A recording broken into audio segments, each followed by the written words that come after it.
Marcus Armstrong, Meyer-Shank Racing.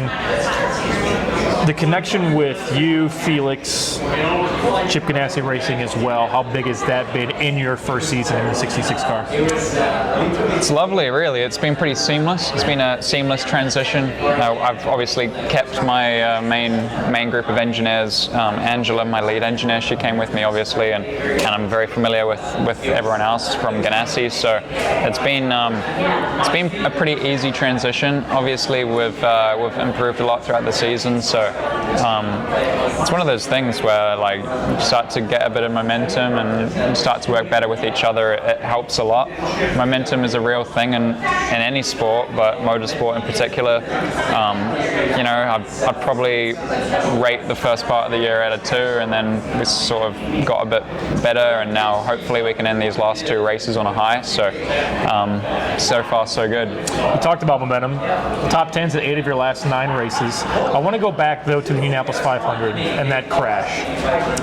Obviously scary, but when a team comes together like that, especially in a driver's first year with that team, how much did that crash, albeit unfortunate, kind of push that momentum forward and bring everybody together as a team? And you've seen the results since Indy. Yeah, I don't think I understand the positives yet about that crash. I think that in the future, like maybe a couple years down the line, I can probably give you a definitive answer. But that day was terrible, really, because we destroyed a car that was capable of winning the Indianapolis 500.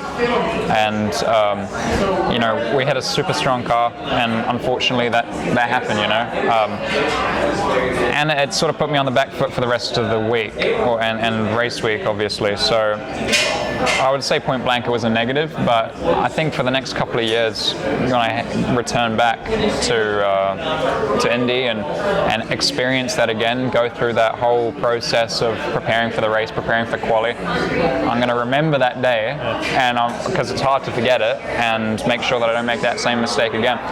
It's one of those things where I think a lot of guys have experienced true pain, let's say. There's those who have hit the wall and those that are going to hit the wall. Sure. However, hitting a wall when you have a car as strong as it's really gutting. So in any case, I feel like it's going to help me in the future, but I just haven't quite seen those benefits just yet. Marcus Armstrong's back in the 66 next year for Meyer-Shank Racing. What has clicked this summer? A podium at Iowa. If I would have told you that on media day, you would have told me I was absolutely crazy. I think you would agree with that. No, I wouldn't. Okay, but you're not the biggest oval guy, but you've shown you've ran well on them all season. What's changed in Marcus Armstrong to adapt to these ovals? We have 2 more left. Well, I think it's probably because I've been working on my American accent. Oh, let's hear it. And the American accent gives me about 2 or 3 tenths a lap on the ovals. So, no. Does that mean you tried like a Busch Light? Are we going to go really diving into this? No. Is it just the accent, and we'll leave it at that? No. I'm more of a Bud Light guy anyway. Okay, I like it. In all seriousness, I would have thought that I would be capable of a podium in Iowa on media day. It's one of those things where it's like oval racing is about confidence, and obviously it's an art form for sure. Like it's totally different to road and street courses,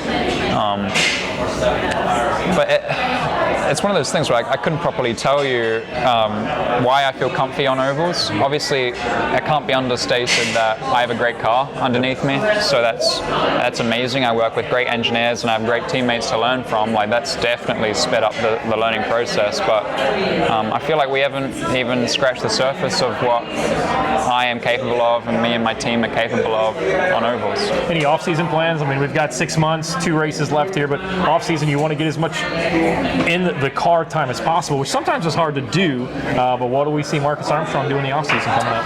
I don't know. It's going to be it normally goes in stages, doesn't it? So the first part is the sort of like I am free to do what I want to do for a bit, and then I've got some commitments with sponsors and some team parties and whatnot. So that's all well and good. And then I think I'll follow my nose for a bit, and then at one point I'll get hard into training again, and I'd like to get on track on whatever it is. I want to do some karting, and obviously I need to ask for permission and all of that. But I'm a big enthusiast of KZ karting, so if I get the opportunity to do that in Europe or back in New Zealand or whatever, I'll definitely do it. But yeah, it's one of those things. It's like the off season's too long in IndyCar. You signed a contract. We kind of knew it was coming. I think the results are there. It was a no-brainer. There's been points in your career where maybe even this time last year, you kind of weren't sure. To have that locked in and know where your future is in IndyCar, how important has that been, and the confidence it gives you for the final 2 races? I'm very confident now. I said it before, but having that pressure on you to perform in order to get another contract is it's a privilege, and just like Will Power's having to deal with now for whatever reason, and because he's an absolute stud, We think the same. Yeah, so like for sure that's not making us drive slower, that pressure.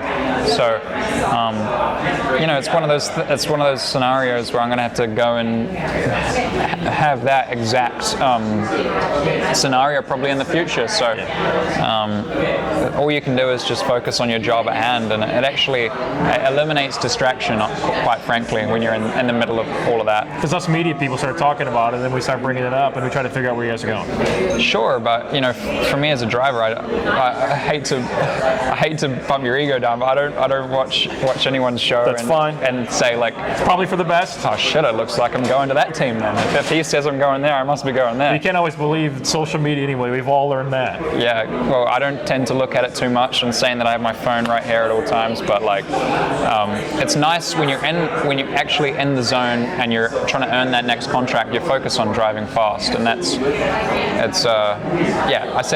said it before. There's pressure on you, but it's a privilege, and it helps you perform well for sure.